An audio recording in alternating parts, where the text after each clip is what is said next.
नमस्कार, मैं हूं आपके साथ हेमंत कुमार और आज के इस वीडियो में हम बात करने वाले हैं अमेरिका के अब तक के सबसे बड़े ईरान पर हमले को लेकर के, क्योंकि अमेरिका ने कह दिया है कि अब तक का सबसे बड़ा ईरान पर हमला करने की तैयारी अमेरिका कर रहा है। लेकिन इसी बीच और क्या अपडेट आ रहा है और सबसे महत्वपूर्ण बात यह है कि ईरान ने क्या कहा है, इस पर ईरान का रिएक्शन भी आया, वो भी हम आपको बताएंगे। तो चलिए शुरुआत सबसे पहले इसी से करते हैं कि आखिर अभी चल क्या रहा है अमेरिका ईरान युद्ध को लेकर के, क्योंकि आज तारीख है 24 जुलाई 2026 और जब हम ये वीडियो बना रहे हैं तब सबसे बड़ी जानकारी ये है कि अमेरिका लगातार हमले कर रहा है ईरान पर और 13वीं रात भी ईरान पर बड़े हमले किए गए हैं अमेरिका की तरफ से। और जो सेंट्रल कमांड है अमेरिका की, उसने ये जानकारी अंतर्राष्ट्रीय मीडिया में दी है कि 23 जुलाई की रात को किए गए हमलों में ईरान का जो सैन्य कमांड सेंटर है, उसका ड्रोन स्टोरेज है, संचार नेटवर्क है, इसके साथ साथ तटीय निगरानी जो ठिकाने हैं और समुद्री क्षमताओं को निशाना बनाया गया है। ये जानकारी खुद अमेरिका के सेंट्रल कमांड की तरफ से सामने आई है। लेकिन दोस्तों, एक और बड़ा बयान जो है वो अमेरिका का आया है, वो ये है कि अमेरिका अब तक का सबसे बड़ा हमला ईरान पर करने जा रहा है। इस हमले में क्या होगा, इसके बाद क्या ईरान इस काबिल भी रह जाएगा कि वापस से पलटवार कर सके, या फिर ईरान इस बड़े हमले से पहले अमेरिका को कुछ ऐसा करके चौंका सकता है जिसके बाद अमेरिका की हिम्मत नहीं होगी किसी बड़े हमले करने की। तो इन सब बातों को एक एक करके समझेंगे। लेकिन चूंकि सबसे पहले अमेरिका के लगातार हमलों को लेकर के जो जानकारी सामने आई है वो हम उस पर बात करते हैं। ईरान के 5 ऐसे शहर हैं जहां पर धमाके हुए हैं और तेहरान जो कि ईरान की राजधानी है, वहां पर एयर डिफेंस सिस्टम को एक्टिव कर दिया गया है। ईरान के 5 वो शहर कौन से हैं जहां पर बड़े धमाके किए गए हैं। जैसे मैं आपको बताऊं कि ईरानी मीडिया ने इस बात को लेकर के खुद जानकारी दी है कि अमेरिका ने खोदाब का जो इलाका है, इसके साथ साथ खोरमाबाद, कोनारक का इलाका और जास्क और राजधानी तेहरान में अलग अलग जगहों को निशाना बनाया है। लगातार अमेरिका एक के बाद एक हमले कर रहा है। सरकारी टीवी जो ईरान का है IRIB, उसकी तरफ से ये जानकारी दी गई है कि खोदाब जो शहर है उसके बाहरी इलाकों में 2 प्रोजेक्टाइल गिरे हैं। साथ ही खोरमाबाद और कोनारक में भी तेज़ धमाकों की आवाज़ें सुनाई गई हैं। फोर्स जो न्यूज़ है एजेंसी और सरकारी टीवी ईरान की, उसकी तरफ से ये बताया गया कि हॉर्मुज के किनारे पर जास्क पोर्ट में भी धमाके किए गए हैं और इसका रणनीतिक रूप से जास्क पोर्ट का बेहद अहम महत्व माना जाता है, क्योंकि दुनिया के जो सबसे बड़े हिस्से का तेल इसी समुद्री रास्ते से होकर के गुजरता है। अब आगे क्या होगा, क्योंकि जो दावा किया जा रहा है कि अमेरिका का जो हथियारों का स्टॉक है वो भी ख़त्म होता हुआ नज़र आ रहा है। इस तरह के दावे हैं क्योंकि ईरान के ख़िलाफ़ जिस तरह से युद्ध में अमेरिका के हथियारों का भंडार अब तेज़ी से घट रहा है, क्योंकि लगातार हमले जारी हैं। और इसी बीच ये कहा गया है कि पेंटागन के पूर्व अधिकारी हैं, जो सिक्योरिटी के जानकार हैं, वो ये जानकारी दे रहे हैं कि मौजूदा रफ्तार से अगर हथियार खर्च हो रहे हैं तो उसके हिसाब से अमेरिकी स्टॉक को पहले के लेवल तक, उसके स्तर तक पहुंचाने के लिए अब 2 से 5 साल तक लग सकते हैं। इतने हथियार अमेरिका के जो हैं वो इस अमेरिका और ईरान युद्ध में काम में लिए गए हैं, क्योंकि ये आसान नहीं होगा। अमेरिका अगर ऐसे कर रहा है कि अब तक का सबसे बड़ा हमला करेगा, तो उसके पीछे की हकीकत क्या है? उसके पीछे की हकीकत यह है कि अमेरिका में हथियारों का स्टॉक लगातार गिर रहा है। सबसे बड़ी बात मैं आपको बताऊं कि ईरान के ऊपर हमलों में अमेरिका ने जिन 7 प्रमुख हथियारों का सबसे ज़्यादा इस्तेमाल किया है, उनमें करीब 1/3 से ज़्यादा आधा स्टॉक ख़त्म हो चुका है अमेरिका का। और हथियार ये जो ताइवान है या फिर पश्चिमी प्रशांत क्षेत्र में संभावित युद्ध की स्थिति के अंदर ज़रूर काम में लिए जाएंगे, ये ज़रूर इस स्थिति के लिए रखे गए थे। लेकिन अभी जो है वो अमेरिका में इन हथियारों को लेकर के भी इंटरनल एक संकट जो है वो बना हुआ है। अब ईरान में जिस तरीके से अमेरिका ने हमले किए हैं, वहाँ पर कुछ लोगों की मौत होने की जानकारी भी अभी सुबह-सुबह मिली, जिसमें ये बताया गया कि जो ईरान के दक्षिणी पश्चिमी इलाके हैं और वहाँ पर एक शहर है अहवाज़। अहवाज के पास में अमेरिकी मिसाइल गिरी हैं और इस हमले में 4 लोगों की मौत हुई है। ये आज सुबह की जानकारी है, जबकि 5 अन्य लोगों के घायल होने की खबर है। दावा ये किया जा रहा है कि ईरान की जो अर्ध सरकारी तस्नीम न्यूज़ एजेंसी है, उसने स्थानीय अधिकारियों के हवाले से ये बात अंतर्राष्ट्रीय मीडिया को बताई है कि यहाँ पर जो 5 लोग मारे गए हैं। ईरान ने क्या कुछ कहा है? ईरान ने ये कहा है कि दूसरे देशों की जो संपत्ति है उसको जब्त करना एक खतरनाक मिसाल है। ईरान के विदेश मंत्री सैयद अब्बास अरागची ने दूसरे देशों की संपत्ति को जब्त करने के प्रस्ताव को लेकर के अपनी कड़ी आपत्ति प्रकट की है। सोशल मीडिया प्लेटफॉर्म एक्स पर उनकी तरफ से एक बयान जारी किया गया, कहा गया कि किसी अन्य देश की संपत्ति को जब्त करके और भविष्य के असंबंधित दावों के भुगतान में उसका इस्तेमाल करना एक खतरनाक मिसाल है। अरागची ने कहा है कि जो लोग इस तरह की जब्त की गई संपत्तियों का जश्न मना रहे हैं उन्हें और या उनसे इस तरह की संपत्तियों का लाभ उठाना चाहते हैं, वो इस तरह से उन्हें ये याद रखना चाहिए कि ये इस तरह की जो जब्ती है वो सामान्य बना देगी, तो किसी भी देश या व्यक्ति की संपत्ति सुरक्षित नहीं रहेगी। ये ईरान की तरफ से एक आशंका प्रकट की गई है। लेकिन अब आते हैं कि इस युद्ध से आखिरकार मौजूदा कच्चे तेल पर क्या इम्पैक्ट आ रहा है, क्या प्रभाव पड़ रहा है, क्योंकि कच्चे तेल में हफ्ते भर में 10% से ज़्यादा की तेज़ी देखने को मिली है। अंतर्राष्ट्रीय बाज़ार में हम अगर कच्चे तेल की कीमतों की बात करें तो यहाँ पर कुछ मामूली गिरावट एक दिन पहले ज़रूर दर्ज की गई, लेकिन पूरे सप्ताह की अगर हम बात कर लेते हैं इस सप्ताह के दौरान, तो दोनों जो प्रमुख बेंचमार्क है जिसमें ब्रेंट क्रूड और वेस्ट टेक्सास इंटरमीडिएट, उसमें 10% से ज़्यादा की तेज़ी रही है।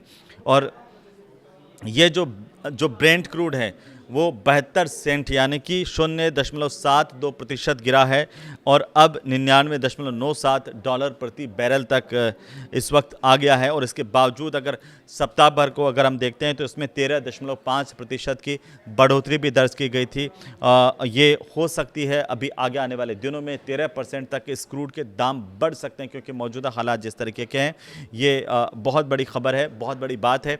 लेकिन ईरान के केश्म द्वीप के पास में जिस तरीके से विमान क्रैश हुआ है उसको लेकर के भी खबरें आ रही है, उसकी सच्चाई क्या है, क्योंकि ईरान के केश्म द्वीप के पास में एक विमान के क्रैश होने की खबर आई है और शुरुआती रिपोर्ट में और मीडिया रिपोर्ट्स में ये दावा किया जा रहा है कि फ़िलहाल अभी तक ये साफ नहीं है कि ये विमान जो है वो क्या था, कि दुर्घटनाग्रस्त विमान कोई सैन्य विमान था या नागरिक विमान था, किसका था, उसमें सवार लोगों की संख्या क्या थी। अभी तक इसे लेकर के कोई आधिकारिक तौर पर जानकारी नहीं है, लेकिन अंतर्राष्ट्रीय मीडिया में इसे लेकर के ज़रूर खबरें सामने आई कि एक विमान यहाँ पर केश्म द्वीप के पास में गिरा है। लेकिन अब आप जानना चाह रहे होंगे कि आखिरकार हॉर्मुज की स्थिति क्या है, क्योंकि हॉर्मुज पर लगातार जो है वो आवाजाही पर अब संकट बढ़ता नज़र आ रहा है। जैसे जैसे युद्ध तेज़ हो रहा है हॉर्मुज पर संकट बढ़ता नज़र आ रहा है। और आप देखिए कि यमन के जो हूती विद्रोही हैं उनके बाब अल मंदेब स्ट्रेट से सऊदी तेल की जो ढुलाई होती है उसको रोकने के ऐलान करने के बाद में सऊदी अरब का कच्चा तेल लेकर के जाने वाले जो 2 चीनी सुपर टैंकर हैं वो सुरक्षित रूप से इस जलमार्ग को हालांकि पार कर गए हैं। और ये जो जानकारी सामने आई है ईरान की तरफ से, एक बहुत बड़ी जानकारी आई है, वो ये है कि बहरीन और जॉर्डन में जो अमेरिका के बेस हैं उनको ईरान ने निशाना बनाया है। अब अमेरिका जिस तरीके से ये कह रहा है कि हम सबसे बड़ा हमला करेंगे, तो ईरान भी पीछे नहीं है इसमें। एक कदम भी ऐसा नहीं लग रहा है कि ईरान कुछ एक कदम पीछे ले रहा है या ईरान डरा हुआ है। ईरान की तरफ से एक बड़ा दावा है कि उसने बहरीन और जॉर्डन के जो इलाके हैं वहाँ पर अमेरिका के जो सैन्य ठिकाने हैं उनको निशाना बनाया गया है, उस पर ड्रोन हमले किए गए हैं। और ईरान की जो समाचार एजेंसी है मेहर, उसकी तरफ से एक खबर जारी की गई कि बहरीन के शेख ईसा एयर बेस पर फ्यूल स्टोरेज टैंक है और इसके साथ साथ उपकरण के गोदाम हैं, उनको निशाना बनाया गया और सैनिकों के आवासीय परिसर को भी निशाना बनाया गया है। ईरान की सेना की तरफ से एक दावा किया गया है कि जॉर्डन के मुवफ़्फ़ाक़ सल्ती अल अजराक जो एयरबेस है उसके विमान हैंगर पर और साथ साथ में रख रखाव की सुविधाओं वाले जो गोदाम हैं उन पर और सैनिकों के ठिकानों पर भी ड्रोन हमले किए गए हैं, क्योंकि ईरान ने कहा है कि अमेरिका जिस तरीके से हमले कर रहा है उसका मुंह तोड़ जवाब देंगे। लेकिन एक और बड़ी बात हुई है, वो बड़ी बात क्या हुई है कि अब ईरान ने ये कहा है कि अगर ये लड़ाई चल रही है इसके बावजूद भी बातचीत के दरवाजे बंद नहीं हैं, खुले हुए हैं। तो यानी कि ये एक बड़ी बात है। ईरान ने एक बड़ा दिल दिखाया है कि ताकि दुनिया में शांति कायम हो सके। और ईरान के जो हवाले से ये जानकारी सामने आई है कि अमेरिका के जो हमले हैं उसके बावजूद भी कूटनीतिक जो रास्ता है वो खुला हुआ है।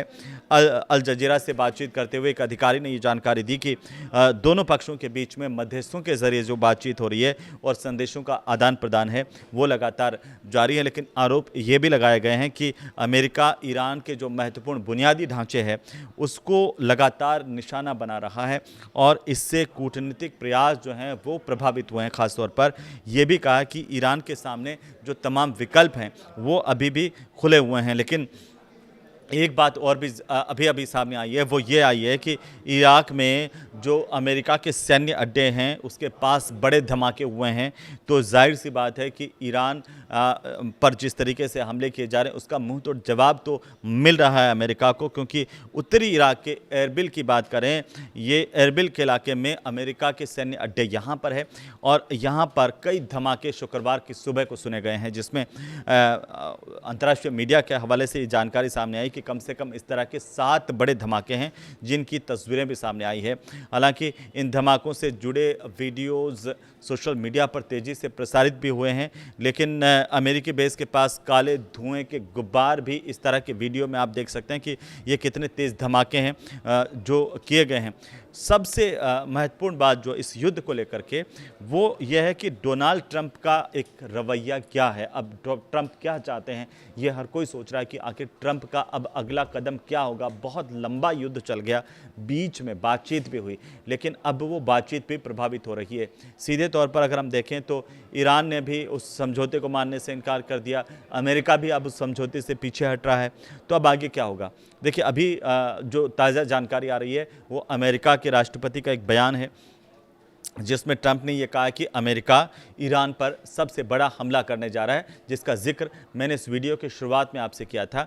और अमेरिका जब सबसे बड़े हमले की बात कर रहा है तो उस वक्त ईरान भी इस हमले का मुंह तोड़ जवाब देने की बात कर रहा है। लेकिन मैंने आपसे ये एक सवाल ज़रूर रखा था कि आखिरकार क्या अमेरिका इतना बड़ा हमला करेगा कि उसके बाद ईरान की हिम्मत नहीं बचेगी कि वो मुंह तोड़ जवाब दे सके, या ईरान कुछ ऐसा कर देगा। लेकिन उससे पहले आप इसको समझना होगा आपको कि ट्रंप क्या कह रहे हैं। ट्रंप कह रहे हैं कि तैयारी इसको लेकर के पूरी है और अब सिर्फ फैसला लेना बाकी है। फैसला क्या अमेरिका में ट्रंप ही लेंगे? यह भी बहुत महत्वपूर्ण है, क्योंकि ट्रंप के ऊपर अमेरिका की सीनेट में इस तरह के प्रतिबंध हैं कि वो इस तरह के फैसले अब खुद अकेले के तौर पर नहीं ले सकते हैं। अपने सलाहकारों के साथ में और पूरी गवर्नमेंट को मिलकर के उसके ऊपर फैसला करना होगा कि अगर ये सबसे बड़ा हमला किया जाए तो उसके बाद की स्थितियां क्या हो सकती हैं। क्योंकि ट्रंप ये कह रहे हैं कि ईरान ने अभी तक पर्याप्त दर्द नहीं झेला है। ईरान कह रहा है कि आपने जितने ज़्यादा हमले किए हैं वो मानवता के ख़िलाफ़ हैं, वो युद्ध के नियमों के ख़िलाफ़ है, क्योंकि आपने आम आवाम पर भी इस तरह के हमले किए हैं। लेकिन मैं आपको बताऊं कि ट्रंप के बाद ईरान का जवाब बहुत महत्वपूर्ण है जो आपको जानना चाहिए। और इसमें ईरान के जो विदेश मंत्री हैं अब्बास अरागची, उन्होंने कहा कि अगर अमेरिका ने हमले जारी रखे तो फिर क्या होगा, तो उसे उसकी और ज़्यादा भारी कीमत चुकानी पड़ेगी। उन्होंने ये कहा कि युद्ध ख़त्म होने का जो रास्ता है वो बातचीत है, नए हमले नहीं हैं। अब इसके मायने आप समझिए, इसके 2 मायने हैं कि एक तो ईरान ने कह दिया कि भाई हम तो शांति चाहते हैं, लेकिन अगर हमारे ऊपर हमला किया तो उसका डबल अटैक जो है सामने वाले को महसूस करवाया जाएगा। ये ईरान की तरफ से साफ कर दिया गया है। और ये ब्रिटेन की अगर हम बात करें तो ब्रिटेन ने भी इस सबसे बड़े हमले की खबरों के बीच में, इस युद्ध की खबरों के बीच में अपनी सेना को अलर्ट पर रख दिया है। इसके भी बहुत सारे मायने निकाले जा रहे हैं, क्योंकि ब्रिटेन से जो खबरें आ रही है उसमें यही है कि ब्रिटेन ने अपनी सेना को अलर्ट पर रखा है। ब्रिटिश सरकार ने कहा है कि ज़रूरत पड़ी तो उसकी सेना देश की सुरक्षा करने के लिए पूरी तरह से तैयार है। इससे पहले ईरान की जो रिवोल्यूशनरी गार्ड कॉर्प्स हैं, IRGC, उसकी तरफ से ये चेतावनी दी गई थी कि अगर अमेरिका ने ब्रिटेन के सैन्य ठिकानों पर किसी तरह का हमला किया तो उन्हें भी निशाना बनाया जा सकता है। तो ये बहुत बड़ी बात है। तो क्या अब ब्रिटेन जो है वो ईरान के साथ नज़र आ रहा है? अमेरिका और ब्रिटेन मिलकर के एक नया सिरदर्द अमेरिका के लिए जो है वो पैदा कर रहे हैं। ब्रिटेन और ईरान अगर मिलकर के लड़ेंगे तो क्या नई स्थितियां पैदा हो सकती है। लेकिन पिछले 24 घंटे में क्या कुछ हुआ उस पर एक छोटी सी अपडेट मैं आपको बता दूं एक एक करके, क्योंकि सऊदी के जो 2 जहाज़ों पर हमला किया गया है, इस तरह की जानकारी। और यमन के जो हूती विद्रोही हैं ख़ासतौर पर, उन्होंने रेड सी में सऊदी अरब के 2 तेल के टैंकर हैं उनको निशाना बनाया है, जिसमें लेला पर बैलिस्टिक मिसाइलों से हमला किया गया और क्रूज़ मिसाइलों और ड्रोन से हमला किया गया। संगठन की तरफ से ये बताया गया कि दोनों जहाज़ों में इसके बाद आग लग गई है। वहीं जो हूती विद्रोही है उनके डर से 10 जहाज़ों ने अपना रास्ता हॉर्मुज़ से बदल दिया है। आपको बताऊं कि ये जो बाब अल मंदेब स्ट्रेट है उसको पार करने की कोशिश कर रहे कम से कम 10 जहाज़ों को अपना रास्ता बदलना पड़ा है। और अब ये जहाज़ अफ्रीका के दक्षिणी सिरे, जिसको हम कहेंगे केप ऑफ गुड होप के रास्ते से एक लंबा सफ़र तय करने के लिए निकल चुके हैं। वहीं ब्रिटेन ने अमेरिका को सैन्य अड्डों के इस्तेमाल की मंजूरी दे दी है। ये बहुत बड़ी खबर है। अब तक ब्रिटेन जो है वो अमेरिका को अपने सैन्य अड्डे इस्तेमाल करने की मंजूरी नहीं दे रहा था, लेकिन अब ये जो अपडेट सामने आई है पिछले 24 घंटे में वो ये है कि ब्रिटेन के सैन्य अड्डे इस्तेमाल किए जा सकते हैं इस युद्ध में।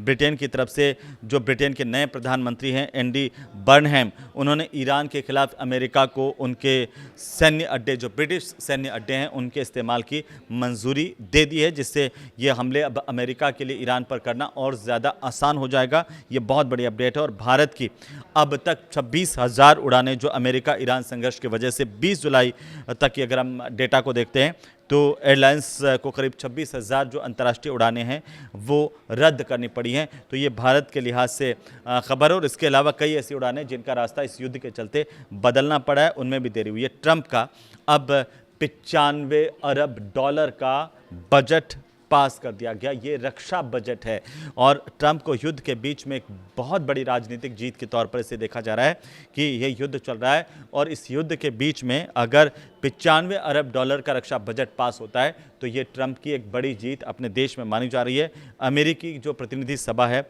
उसकी तरफ से ये 95 अरब डॉलर का जो रक्षा बजट है वो प्रस्ताव आपको बताएं कि 216 के मुकाबले 214 के मुकाबले 216 वोटों से मंजूर हो गया। 2 वोट का इसमें डिफरेंस रहा है और अब इसे मंजूरी के लिए सीनेट में रखा जाएगा और इससे ईरान युद्ध और अंतर्राष्ट्रीय सुरक्षा की ज़रूरतों के हिसाब से अतिरिक्त फंड जो है वो अमेरिकी सेना को मिल पाएगा, ट्रंप को मिल पाएगा। खासतौर पर ये एक ट्रंप की स्ट्रेटेजिक जीत भी मानी जा रही है अगर हम देखें तो अपने ही देश में, क्योंकि पहले एक बार की ऐसा आ रहा था कि ट्रंप अपने ही देश में घिरते जा रहे हैं। लेकिन दोस्तों अब जो 2 अपडेट पिछले 24 घंटे में हुए हैं वो सबसे बड़े अपडेट ये है कि अब अमेरिका की तरफ से ट्रंप ने ये कहा है कि वो एक बड़ा हमला करने वाले हैं। दूसरी जो बड़ी बात है वो ये है कि ट्रंप को रणनीतिक जीत अपने देश में मिली है। 95 अरब डॉलर का जो रक्षा बजट है उसको मंजूरी मिली है। और तीसरी सबसे बड़ी बात है जो अब तक अटकी हुई थी वो ये था कि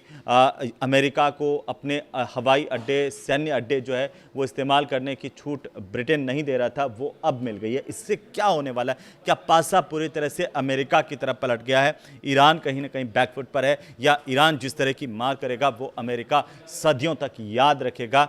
आप इसे लेकर क्या सोचते हैं? कमेंट करके ज़रूर बताइए। ये वीडियो अच्छा लगे तो इसे ज़रूर शेयर कीजिए। नमस्कार।